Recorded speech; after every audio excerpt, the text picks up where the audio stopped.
Welcome to Modernizing Strategic Enrollment Management and Planning in Higher Education, presented by Plaid Analytics.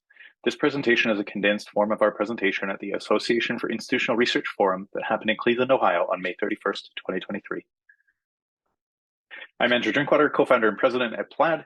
I was previously an enrollment forecaster for one of the world's top research universities. I hold an MBA with focus in visual analytics. Thanks for joining the presentation today. I'm glad you're here. Plaid empowers strategic enrollment management professionals to actively plan and better serve their diverse learners while meeting institutional goals. Our team has over 30 years of experience working in higher education with a variety of student information systems, including those that are home built, as well as data warehousing products and several other aspects of the education data landscape. Since launching Plaid in 2016, we've worked on over 150 consulting projects supporting dozens of institutions across North America. We partner with leading institutions to help them build their analytics capacity and be successful in strategic enrollment management. Plaid provides solutions that help universities and colleges be successful with strategic enrollment management. These scalable solutions allow institutions large and small to be able to integrate and analyze their data easily and automatically, forecast their future using the best forecaster in the business, and govern access lineage definitions related to their data. Our SEM data and analytics platform enable institutions to make data-informed decisions and strategies, and supports the other SEM pillars of promoting student success, creating student-centered services, improving communication, collaboration, and aligning goals with the mission and context of the institution. Today, we're focusing on Plaid Forecast, a web-based enrollment forecasting platform built exclusively for higher education. In a prior life, I led enrollment forecasting at a top research university, facing rapid growth, evolving tuition rules, shifting program mixes, and government targets. Initially, we used Microsoft Excel for the forecast. It was quick, easy, and usually full of mistakes.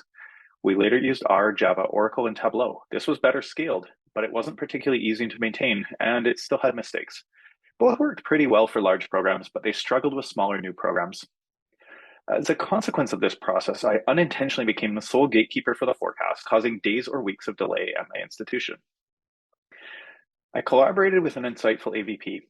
She posed valuable questions about various scenarios and different risks the institution was facing.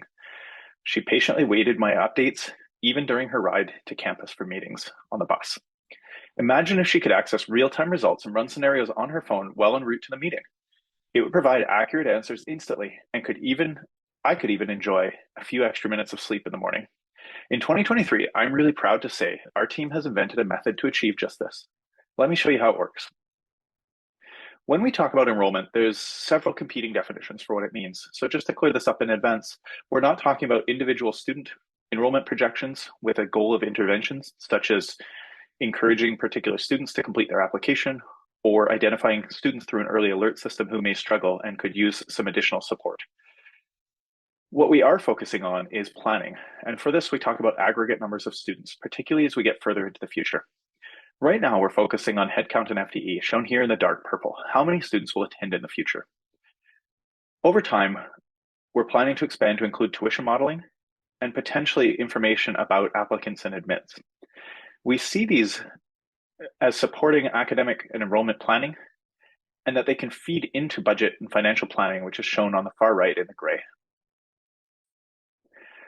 So let's talk about being successful strategic enrollment management and planning. Across the institutions that we've spoken with, we see a number of common challenges. So one is, whose responsibility is SEM anyways? Is it the registrar? Is it enrollment planning? Is it student affairs? Is it academic affairs? Is it institutional research and planning? Is it IT? We also see a lot of challenges around data prep and automation. Far too many highly skilled analysts spend their time gluing together data, spreadsheets, and other forms and validating that they're accurate, rather than working on the value-added insights that they were hired to do.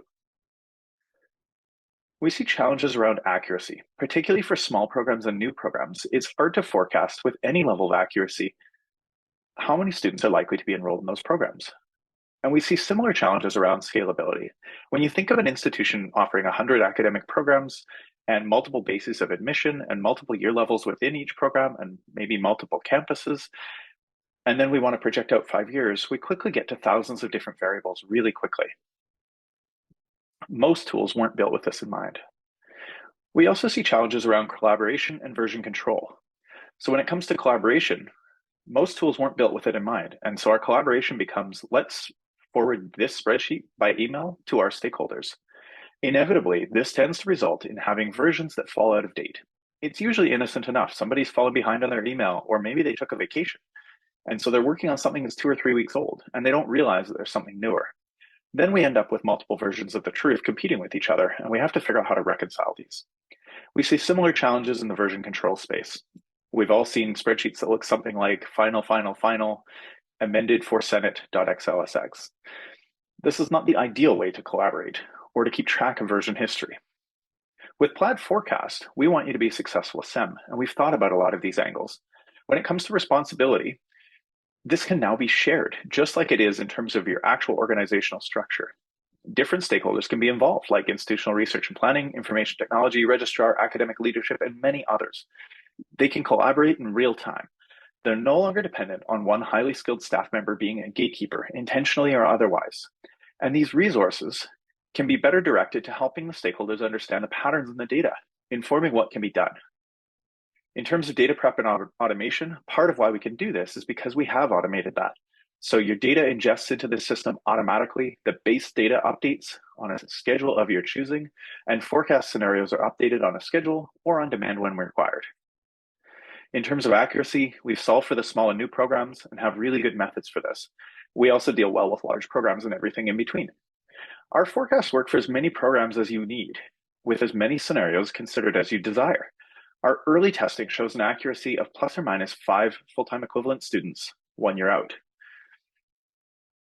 In terms of version control and sharing, all the stakeholders can access the same system. A web-based platform ensures that they have a single source of truth that tracks every scenario and every iteration within a scenario that was created. Workflows allow you to share scenarios with other users, and over time will allow for delegation of approval and moving a scenario through the chain of events that ultimately gets it approved for the institution. So for example, we might start with a departmental scenario, and over time that moves its way up to a faculty curriculum committee for approval. And over time, that one moves its way towards an undergraduate curriculum committee, for example, and eventually it makes its way towards Senate, who gives it a final approval. This process is a little different in every institution, but the rough idea of moving through a particular series of steps for approval is built right in and customized for your institution. So let's take a look at what we built. We can see here, on the left, we have a desktop interface. On the right, we have a mobile interface. And what we're doing here is we're modifying the time zone. In an era where many workers are working remotely, at least some of the time, this actually matters a lot more than it used to. So we wanted to build it in to make it customizable for the users. Next up is the heart of the tool. Here we create our scenarios, and we can create as many as we want. Here we're going to create a demonstration scenario, and we're going to run it for 3 years into the future. In this case, we're going to admit a whole bunch more doctors because we believe our emergency departments are a little bit on the understaffed side. So let's see what that would look like a little ways out. In 2025, we're going to admit 1,500 new doctors and hope that that has an impact maybe 6 years from now in the actual hospitals. We're going to run 1,000 iterations, and you see results there on the right-hand side or below if you're on mobile. We can also edit existing scenarios. So let's say we wanted to change it to also include doctoral level students in our equation. Here we're going to admit them in 2024, and we're going to admit 3,000 of them. We can see on the bottom here, this shows us our current number of 0 and our new number of 3,000. We can also clone scenarios. What cloning allows us to do is to take our previous scenario as a starting point and just make modifications to it. In this case, we'll just add education students in the 2024 winter semester. These are international students, and we'll hit save.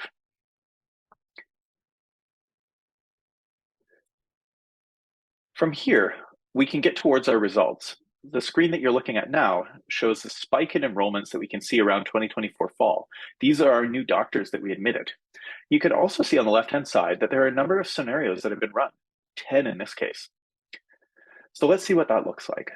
When we hover over the chart on the right, we can see Bachelor of Arts, and then our new spike here is for Doctor of Medicine students, or residents as they're called in medicine typically. In this example, we've gone in to see more detail, but now we're looking at a plumbing program. So let's imagine that we're phasing this program out in favor of a new one. The yellow line shows the high end of our 95% confidence interval, and the orange line shows the low end. The blue line and the red line, which is underneath the blue line, so hard to see here, show the median and the average respectively. What we can see with the yellow line is that we were expecting 24 students at the high end of our estimate, and about 16 with the orange line at the low end. Our average and our median are around 18 with the blue line. Now, the interesting thing here is that in trades programs like plumbing, class capacities are necessarily small for a variety of safety-related and academic reasons. Most of them tend to cap out around, let's say, 18 students, 16 to 18, depending on the institution. We'll go with 18 for this example. And so in this case, if we were the blue line or the orange line, we'd be fine to only offer one section of the class in 2024 fall. But if we were the yellow line, we need to add an additional section. So this is something we might want to monitor more closely because we have to line up instructors and facilities for that extra section. The reason why we can give you these confidence intervals is because we did those 1,000 simulations as shown on the previous step. This allows us to much more confidently say, we believe the median to be correct, but here's the range in which it might actually fall.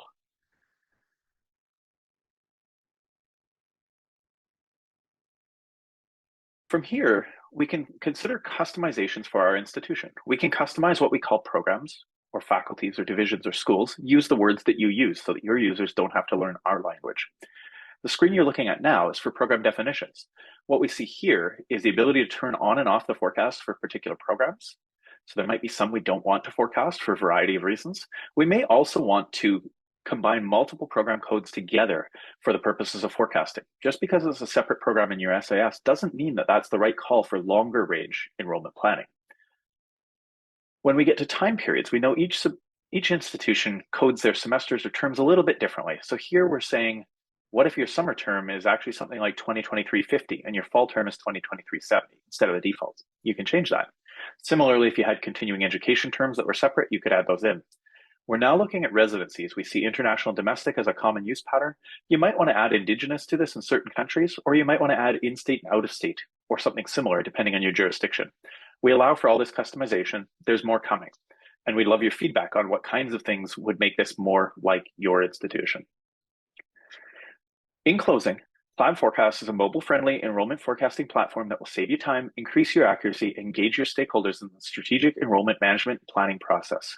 If you'd like to learn more about our SEM data and analytics platform, including Plaid Forecast, please visit our website at plaid.is or scan the QR code shown here.